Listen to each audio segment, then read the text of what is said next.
అరే మామ ఈ రోజు బ్యాక్ టు బ్యాక్ సినిమాలు కొట్టడం జరిగింది. దానిలో భాగంగానే సెకండ్ చూసిన సినిమా 'రాజు వెడ్స్ రాంబాయ్'. ఈ సినిమా చూసిన వెంటనే నాకు బిలో యావరేజ్ టు యావరేజ్ అనిపించిందిరా. 15 ఇయర్స్ బ్యాక్ ఆల్రెడీ జరిగిన స్టోరీ అని చెప్పేసి మూవీ టీం ఆల్రెడీ అనౌన్స్ చేశారు మనకి. ఆ స్టోరీని వీళ్ళు క్లియర్ కట్ గా చూపించగలిగారా?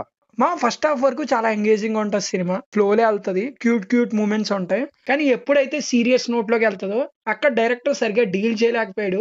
రెగ్యులర్ గానే తీసుకెళ్ళినట్టు అనిపించింది. చెప్పాలంటే దీని రైటింగ్ లో ఫాల్ట్ అనొచ్చు. ఎందుకంటే దీంట్లో చాలా స్కోప్ ఉంది. రియల్ లైఫ్ అంటున్నారు కాబట్టి చాలా చాలా గ్యాదర్ చేయొచ్చు. అండ్ ఎగ్జిక్యూషన్ పరంగా చూసిన పర్ఫార్మెన్స్లు బాగుంటాయి. పర్ఫార్మెన్స్ ఎక్స్ట్రాక్షన్ బాగుంటది కానీ స్క్రీన్ ప్లే కొంచెం నాకు నచ్చలేదు. ఆర్టిఫిషియల్ గా అనిపిస్తాయి కొన్ని సీన్లు.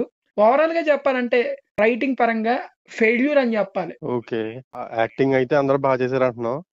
మూవీ మొత్తంలో హైలైట్ అయింది ఎవర్రా? చెప్పాలంటే మూవీలో అందరూ బాగా యాక్ట్ చేశారు. నాకైతే పర్సనల్ గా నచ్చింది చైతన్య. హీరోయిన్ ఫాదర్ రోల్ చేశాడు. అతను ఇచ్చాడు పర్ఫార్మెన్స్ చాలా బాగా ఇచ్చాడు. అతను కనిపించిన ప్రతిసారి అటెన్షన్ గ్రాప్ చేసుకుంటాడు. అండ్ తనతో పాటు హీరోయిన్ రోల్ చేసిన తేజస్వీరావు నాకు ఎప్పటి నుంచో తెలుసు. తన వర్క్ ని ఫస్ట్ నుంచి ఫాలో అవుతున్నాను. 70mm క్రియేషన్స్ లో ఉన్నప్పటి నుంచి చాలా చాలా నేచురల్ గా యాక్ట్ చేసింది. తను అవ్వటానికి ఆంధ్ర అమ్మాయి అయినా సరే ఆ తెలంగాణ స్లాంగ్ ని అడాప్ట్ చేసుకుని చాలా బాగా పర్ఫామ్ చేసింది. వీళ్ళిద్దరూ స్టాండ్ అవుట్ పర్ఫార్మెన్స్. మిగతా వాళ్ళందరూ వాళ్ళ పాత్ర పరిధి మేరకు నటించారు. మరి టెక్నికల్ వాల్యూస్ పరిస్థితి ఏంటి నాకు మెయిన్ గా నచ్చింది ఈ సినిమాలో మ్యూజిక్. పాటలు చాలా బాగున్నాయి. అండ్ బీజిఎం కూడా కొన్ని చోట్ల చాలా హైలైట్ గా ఉంటది. ఎమోషనల్ సీన్స్ లో చాలా బాగా ఇచ్చాడు సురేష్ బొబ్బిలి. సినిమాటోగ్రఫీ కూడా ఏం తక్కువ కాదు.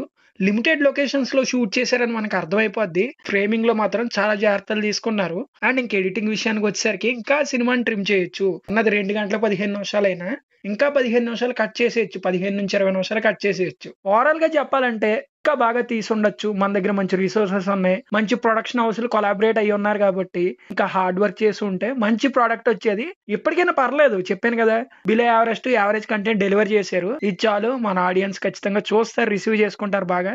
ఇప్పటికే పాజిటివ్ రెస్పాన్స్ వస్తుంది. అయితే ఇప్పుడు ఈ సినిమాని మన సబ్స్క్రైబర్స్ కి సజెస్ట్ చేస్తావా లేదా?